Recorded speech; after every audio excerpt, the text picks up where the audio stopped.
नमस्कार दोस्तों। आज आप लोगों को जानकारी दी जाएगी भारत सरकार के द्वारा जी राम जी के लागू होने तक प्रभावी रहेगा मनरेगा। ये शिवराज सिंह चौहान जो है, जो भारत के कृषि मंत्री हैं, इसमें विकसित भारत जी राम जी योजना के विरोध में कांग्रेस के राष्ट्रव्यापी आंदोलन को केंद्रीय ग्रामीण विकास एवं कृषि मंत्री शिवराज सिंह चौहान ने झूठ और फरेब बताकर पूरी तरह खारिज कर दिया। उन्होंने कांग्रेस नेताओं मल्लिकार्जुन खड़गे और राहुल गांधी पर गलत जानकारी देकर अफवाह फैलाने का आरोप लगाया और दावा किया कि कानून काम की गारंटी को अत्यधिक मजबूत करेगा। जी राम जी पर सोमवार को प्रेस कॉन्फ्रेंस कर शिवराज ने कांग्रेस के एक एक आरोप का जवाब दिया। कहा कि नया कानून 6 महीने के भीतर लागू होगा, तब तक पुरानी योजना के तहत ही काम होता रहेगा, काम में कमी नहीं आने दी जाएगी। मोदी सरकार ने मजदूरों के अधिकार के लिए संपूर्ण भारत में 60-40 के अनुपात में इस पर काम करना जारी किया हुआ है। कांग्रेस के इस आरोप को भी केंद्रीय मंत्री ने खारिज किया कि नई योजना केवल चुनिंदा पंचायतों तक सीमित रहेगी।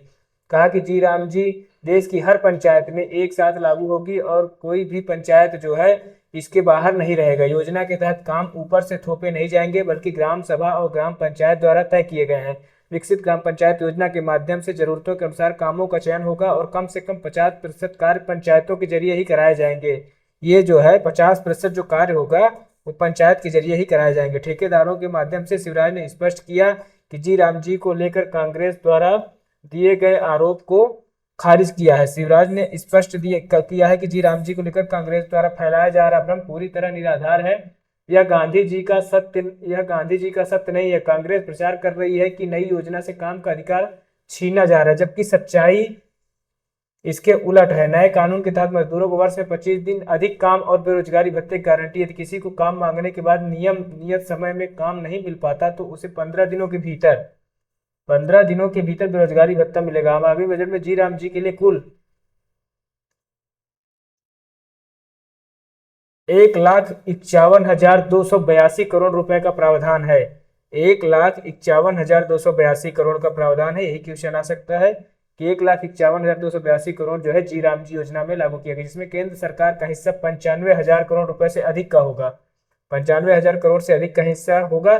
कृषि मंत्री ने कहा कि 60-40 के अनुपात में, यही मेन मुद्दा है कि 60% इसका पैसा जो है भारत सरकार देगी और 40% इसका हिस्सा जो है कि राज्य सरकार का रहेगा। को लेकर राज्यों पर अतिरिक्त बोझ पड़ने की बात भी गलत है। केंद्र सरकार पहले से ज्यादा संसाधन उपलब्ध करा रही, जिससे राज्यों को गांवों में बुनियादी ढांचे को मजबूत करने में मदद मिलेगी। शिवराज ने कहा कि इस योजना से छोटे और सीमांत किसानों को सीधा लाभ मिलेगा। तो ये योजना सबसे पहले जो है 2005 में आई थी, जिसका अधिनियम आया था 2005 में। फिर ये 2008 में इसका नाम चेंज करके महात्मा गांधी रोजगार गारंटी योजना मनरेगा किया गया था अक्टूबर महीने में। इसके बाद भारत की जितनी भी योजनाएं हैं वो केंद्र सरकार के अधीन ही अभी तक कार्यरत हैं, जिसमें मुख्य रूप से ये योजना भी काम कर रही है। भारत सरकार अपने सभी स्वामित्व को लेके केंद्र सरकार और राज्य सरकार दोनों के बजट पे आधारित है, जिसमें मुख्य रूप से 60% का बजट जो है वो राज्य सरकार और 40% का जो बजट है वो केंद्र सरकार के अधीन किए हुए हैं।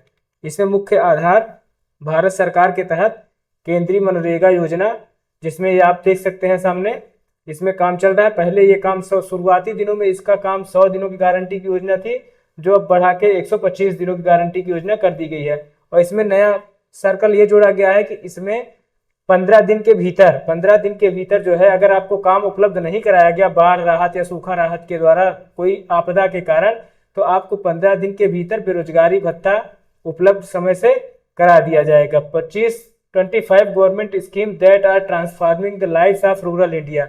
ये कुल मिला के ग्रामीण भारत के लिए, रूरल इंडिया के लिए है। इसमें जो है भारत सरकार अपना जो है स्वामित्व देगी। महात्मा गांधी नरेगा, महात्मा गांधी ग्रामीण विकास मंत्रालय, भारत सरकार, ministry of rural development, government of India के तहत इस पे जो है वर्क होगा, जिसमें प्रधानमंत्री गवर्नमेंट की जितनी स्कीमें हैं, रूरल इंडिया, प्रधानमंत्री ग्रामीण आवास योजना, ग्रामीण ग्रामीण भंडारण योजना जो है, ग्रामीण भंडारण योजना, संपूर्ण ग्रामीण रोजगार योजना, प्रधानमंत्री ग्राम सड़क योजना, प्रधानमंत्री आदर्श ग्राम योजना, दीनदयाल उपाध्याय ग्राम ज्योति योजना, जिसमें गवर्नमेंट स्कीम है जो रूरल इंडिया के लिए इस समय कुल 6 स्कीम जो है भारत सरकार के अधीन जो है काम कर रही हैं। जिसमें मुख्य रूप से यही 6 योजनाओं आपको ध्यान में रखना है कि प्रधानमंत्री ग्राम आवास योजना, जो पहले इंदिरा गांधी आवास योजना के नाम से जानी जाती थी, अब इसका नाम चेंज करके प्रधानमंत्री ग्रामीण आवास योजना, ग्रामीण भंडारण योजना जो है ये आपको भारतीय फसल को जो है कोल्ड स्टोरेज में रखने की इसमें व्यवस्था की गई है पूरी तरीके से। दीनदयाल उपाध्याय ग्राम ज्योति योजना, दीनदयाल उपाध्याय इसमें हर गांव में बिजली उपलब्ध कराने के लिए 2015-16 में दीनदयाल उपाध्याय ग्राम ज्योति योजना की शुरुआत की गई थी। संपूर्ण ग्रामीण रोजगार योजना ये 1997 में पहली संपूर्ण ग्रामीण रोजगार योजना का नाम चेंज करके अभी जो है 1989 में सबसे पहले ये चालू किया गया था, जिसको 1997 में ये जो है फिर इसका नाम चेंज करके अभी 2018-19 में संपूर्ण ग्रामीण रोजगार योजना रखा गया है। प्रधानमंत्री ग्राम सड़क योजना, ये प्रधानमंत्री ग्राम सड़क योजना ये अटल बिहारी वाजपेयी जी के शासनकाल के दौरान 2003-4 में स्टार्ट किया गया था, जिसमें भारत के प्रमुख 4 महानगरों दिल्ली, मुंबई, कलकत्ता और चेन्नई मुख्य महानगरों को जोड़ने के लिए काम किया गया था। अब फिर उसके सबसे लास्ट में प्रधानमंत्री आदर्श ग्राम योजना, सभी गांवों को प्रधानमंत्री के द्वारा यह आदेश दिया गया था कि एक गांव सभी सांसद गोद लेंगे। आज तक पता ही नहीं चला जो गोद लिए गए गांव थे कितना विकास हो गया, कितना कहाँ है, कुछ अता पता उन गांवों का नहीं है। अभी तक की संपूर्ण जानकारी आपको दी जा रही है।